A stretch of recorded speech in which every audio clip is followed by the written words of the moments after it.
না, আমাদের সাথে, অন্তত আমার সাথে আমি স্পেসিফিক্যালি বলতে পারি, দায়িত্ব নিয়ে বলছি যে কারুর কোনো আলোচনা হয়নি।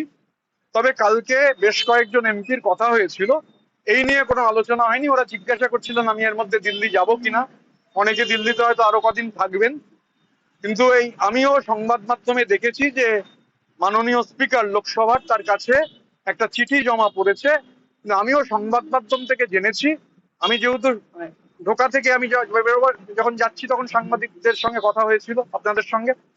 আমি ভেতরে যাওয়ার পরে নির্দিষ্ট কাজ করছিলাম, কাজ এখনো শেষ হয়নি, আবার যাব। কথা কারুর সঙ্গে হয়নি, কিন্তু আমি চেষ্টা করবো ডেফিনেটলি ওখানে এমন, যেমন বুলুদাকেই তো আমি ফোন করার চেষ্টা করবো। বুলুদার সঙ্গে কথা হয়নি, আজকে আমি চেষ্টা করবো। বা আরো ওখানে যারা শুনছি, যারা আছেন, যদি সত্যিই তারা থেকে থাকেন, তাদের মধ্যে বেশ কয়েকজনের সাথে তো কথা বলার ইচ্ছে আছে। চেষ্টা করব কথা বলার, রাত হলেও কথা বলবো। তবে আমি যেহেতু পার্লামেন্টারি পার্টির মেম্বার নই, মানে এমপিরাই শুধু পার্লামেন্টারি পার্টির মেম্বার, আমি যতদূর শুনলাম যে মিটিংটা হয়েছে লোকসভার এমপিরাই ছিলেন এবং তারাই তো চিঠি দিয়েছেন লোকসভার স্পিকারকে। তো পার্লামেন্টারি পার্টির মেম্বাররা 20 জন, মানে 2/3 বেশি সদস্য একসঙ্গে বসেছেন। এবং সব থেকে ভালো ঘটনা হচ্ছে যে এর আগে মানে রাজ্যসভার পার্লামেন্টারি পার্টি এগুলো সব ওয়ান ওয়ে ট্রাফিক ছিল, মানে শুধু একদিক থেকে কথা বলা হতো।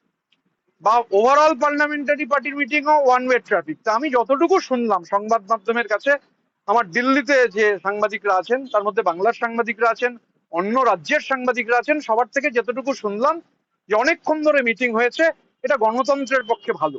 যদি পার্লামেন্টারি পার্টির মেম্বাররা, মানে আমাদের যে প্র্যাকটিস, 10 মিনিটের বেশি তো কখনো মিটিং এ বসার সুযোগ হয়নি, মানে কমিউনিকেটিং মিটিং, মিটিং এ যাও, মিটিং এ বাণী শোনো, বাণী শুনে বেরিয়ে চলে যাও। হয়তো সেই ধারাটা ওরা আজকে ভাঙতে পেরেছেন বা ভাঙতে চেয়েছেন, আমি কথা না হওয়া অব্দি কংক্রিটলি কিছু বলতে পারবো না।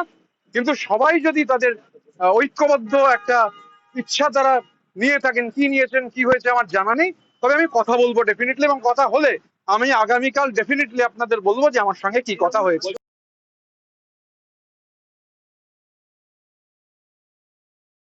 ফলো করুন দ্য ওয়াল.in